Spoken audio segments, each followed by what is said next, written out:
The Keira, or Keira for short, is an engine that works on the Southern United Railroad. She can pull passengers and freight trains easily and is very smart.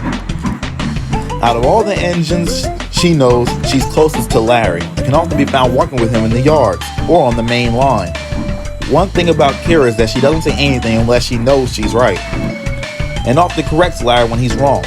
Larry doesn't mind this because she's only trying to help, but wishes he could prove her wrong, just once. Early one morning, Larry was excited. Mr. Egan had asked him to pick up a special train from Otisville. He simmered happily as he began to make up steam.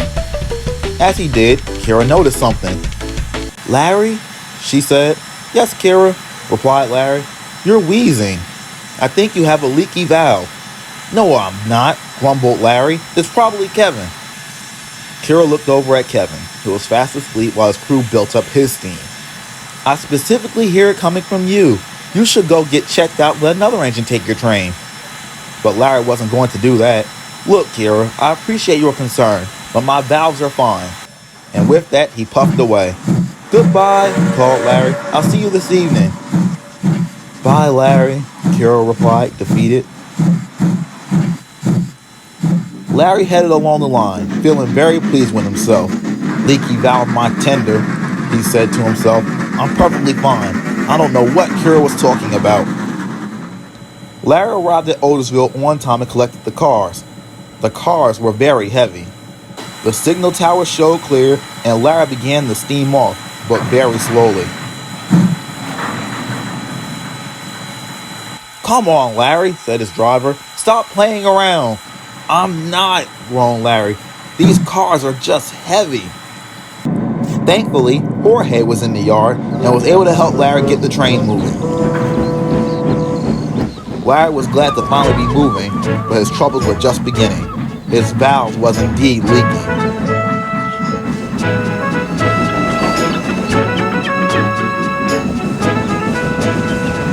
He was getting on okay until he received the yellow signal before Piscataway Hill. Larry began to move slower and slower.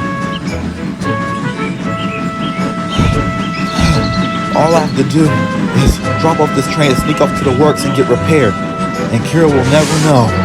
I hope." Larry only managed to make it halfway up the hill before he stopped and moved no more. "Oh no," moaned Larry. "Now what am I gonna do?" His conductor hopped off the caboose and went for help, and Bernard, who was working nearby, came to help Larry up the hill.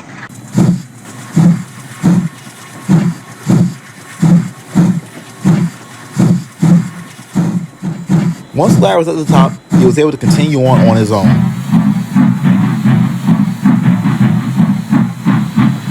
When Larry finally arrived home, Keira was the only engine there. Keira was not surprised to see how puffed out Larry was, but decided to ask anyway. "What happened to you today?" Larry was about to come up with a believable excuse, but decided to be honest. "You were right," he mumbled quietly. Keira raised an eyebrow. "You were right. My valve was leaking. I struggled all day." "Are you all right?" asked Keira. "Yeah, I'm going to get it fixed tomorrow." "That's good," replied Keira. "But you should have remembered the golden rule." "What rule?" asked Larry.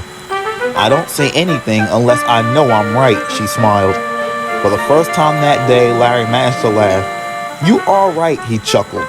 And the two engines talked until they fell asleep.